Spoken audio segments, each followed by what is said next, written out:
성도 여러분, 좋은 아침입니다. 동일한 하루라는 시간은 같지만 우리가 어느 지역에 있느냐에 따라서 시차가 존재합니다.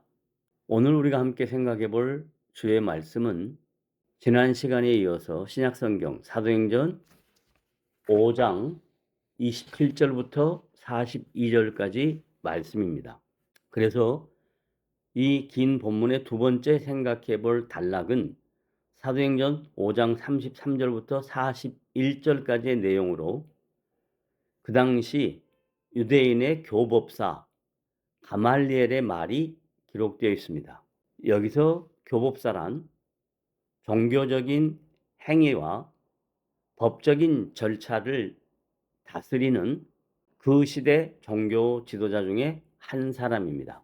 이처럼 사도들의 담대하고 단호한 태도에 격분한 종교 지도자들은 예수 그리스도의 사도들을 죽이려고 합니다.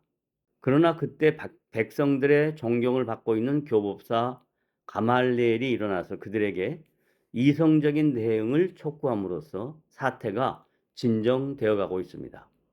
가말리엘이 제시하는 방안은 역사의 진실을 신중하게 관찰한 상식적인 지혜를 반영하고 있습니다. 그는 사람들이 모두 알고 있는 과거의 사례를 들어서 그들의 공감을 얻어내려고 합니다. 이전에 드다라는 사람이 일어나서 약 400명의 추종자들이 생겼지만 그가 죽자 다 흩어지고 갈릴리에 유다가 일어났을 때도 동일한 일들이 반복되었다는 사실을 유추해 봅니다. 그는 그러한 역사적 사건들을 거론하면서 인위적인 조직이나 사상은 그 구심점이 사라지면 자연스럽게 소멸되고 만다는 것을 적절하게 지적했습니다. 그리고 만일 그들이 하나님께서 하시는 일이라면 사람의 힘으로는 무너뜨릴 수 없으니 저들을 그냥 내버려 둬보자라는 결론을 내게 됩니다. 그가 이성적으로 관찰한 내용은 참으로 지혜로웠습니다. 그가 지적한 대로 역사 속에서 오래도록 그 명맥을 유지하는 사상은 결코 찾아볼 수 없었기 때문입니다. 물론 그의 마지막 설득의 말이 결코 복음을 편들고 있는 것은 아닙니다. 오히려 그의 말의 요지는 사도들이 전하는 복음을 믿는다는 것이 아니고 굳이 자기들의 손에 피를 묻히지 않아도 시간이 지나면 스스로 소멸될 것이라는 강한 확신을 피력했던 것뿐입니다. 아이러니하게도 하나님께서는 그의 부정적인 판단을 역사의 진실로 바꾸어 버렸습니다.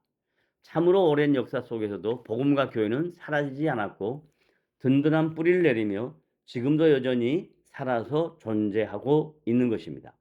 하나님의 구원 역사는 교법사 가마리엘의 말대로 결코 무너지지 않고 지속되고 있는 것입니다. 이 두 번째 단락의 말씀을 통해서 우리는 여러 가지 교훈을 얻을 수 있습니다. 인간의 이성은 하나님께서 신자와 불신자 구별 없이 주신 일반적인 선물이고 은혜이기 때문에 이러한 사건을 깊이 성찰하고 살피면 세상의 현자도 보편적인 인생의 지혜에 도달할 수 있다는 것을 알 수 있습니다. 물론 그러한 지식과 지혜가 사람으로 하여금 영혼을 구원하는 생명에 도달할 수 있게 할 수는 없지만 하나님께서는 세상을 통치해 나가실 때 그러한 인간의 지혜도 사용하셔서 역사를 이끌어 가신다는 것을 배우게 됩니다. 그러므로 우리가 세상을 살아가는 일반적인 문제에서 사람들이 이루어 놓은 지혜의 유산을 전면 부인할 필요는 없는 것입니다. 이것을 일반 은총, 일반 은혜라고 합니다. 성도 여러분, 오늘 우리의 인생 속에 하나님의 특별하신 섭리 가운데 하나님의 자녀가 되는 놀라운 특권을 얻었지만 우리가 살아가는 이 삶 속에서 일반 은혜, 일반 은총도 중요하다는 것을 인식하고 세상을 이해하는 복된 지체들이 되시기를 주님의 이름으로 부탁을 드립니다.